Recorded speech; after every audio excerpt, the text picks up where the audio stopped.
राजस्थान में नए मुख्यमंत्री भजनलाल शर्मा ने पदभार ग्रहण किया। इसके बाद भजन सरकार एक्शन में आ गई। आज सुबह सीएम भजनलाल शर्मा ने सीएमओ में मीटिंग ली, जिसमें सीएमओ के अधिकारी मौजूद रहे।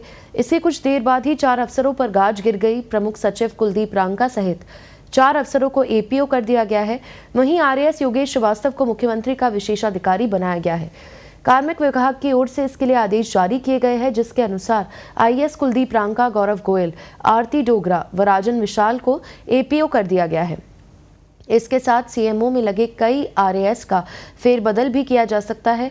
माना जा रहा है कि जल्द ही आरएएस की तबादला सूची भी आएगी। इसके अलावा ब्यूरोक्रेसी की सर्जरी की जा रही है, जिसके आधार पर पुलिस महकमे भी अब बड़े पदों पर तबादले होंगे, जिसमें कई आईपीएस की तबादला सूची जल्द आ सकती है।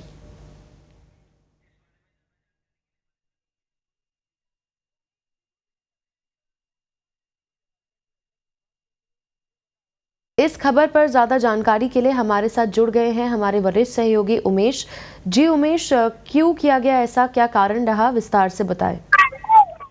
देखिए, जब सरकार बनती है तो कहीं ना कहीं नौकरशाही में बदलाव की तस्वीर हमेशा से देखने को मिली है। और क्योंकि नए सीएम बने भजनलाल शर्मा, तो कहीं ना कहीं वो ऐसे अफसरों को साथ रखेंगे जो उनकी नीति और रीति के अनुसार काम करते हैं। ये वजह है कि कल टी रविकांत, आनंदी और सौम्या झा को जो मुख्यमंत्री सचिवालय में लगाया गया है। इसके अलावा बात की जाए तो अशोक गहलोत, जो पूर्व सीएम है अशोक गहलोत, उनके समय जो सीएमओ में लगे हुए अधिकारियों को हटाने का काम शुरू हो गया है। इनमें आज कुलदीप रांका, गौरव गोयल और आरती डोगरा और राजन विशाल, इन 4 अधिकारियों को हटाया गया है। इसके अलावा जो आरएएस अधिकारी लगे हैं उनको भी जल्द बदलने की बात सामने आ रही है, क्योंकि देखिए जो चीफ सेक्रेटरी हैं उषा शर्मा, उनका 31 तारीख को कार्यकाल पूरा हो रहा है। तो ऐसे में नए चेहरों की भी तलाश शुरू हो गई है कि किसे सीएस बनाया जाए। इसमें कई लोग दौड़ रहे हैं, चाहे राजेश्वर सिंह की बात की जाए, रजत मिश्रा की बात की जाए, या वरिष्ठ आईएएस जो दिल्ली में तैनात है मल्होत्रा, उनकी बात की जाए। ऐसे कई चेहरे हैं जो इस दौड़ में बहुत आगे तेजी से बढ़े हुए हैं। और कहीं ना कहीं जो लोकसभा चुनाव है उसको ध्यान में रखते हुए ही ऐसे अफसर सीएमओ में लगाए जाएंगे जो ज्यादा से ज्यादा केंद्र की जो योजनाएं हैं उनको जनता के बीच पहुंचा सके। और दूसरी बात, आरएएस अधिकारियों की जहां तक बात है, तो आरएएस अधिकारियों की एक सूची भी जल्द जारी हो सकती है। हालांकि ये माना जा रहा है कि मंत्रिमंडल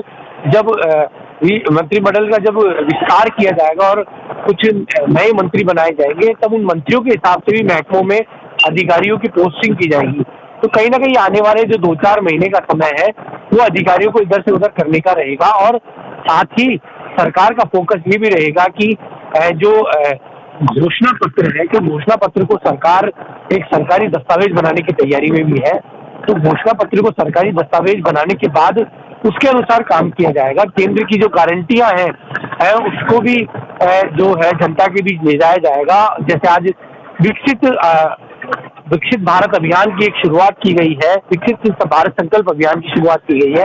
इस अभियान का उद्देश्य भी यही है कि जो केंद्र सरकार की जो गारंटियां हैं उनके जो लाभार्थी हैं उनसे संवाद किया जाए, साथ ही जो इससे वंचित रह गए उन्हें से जोड़ा जाए।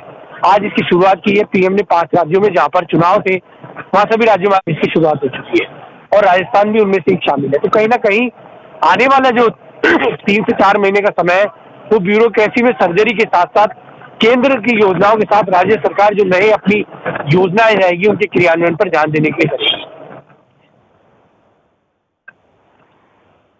जी उमेश, शुक्रिया तमाम जानकारी के लिए।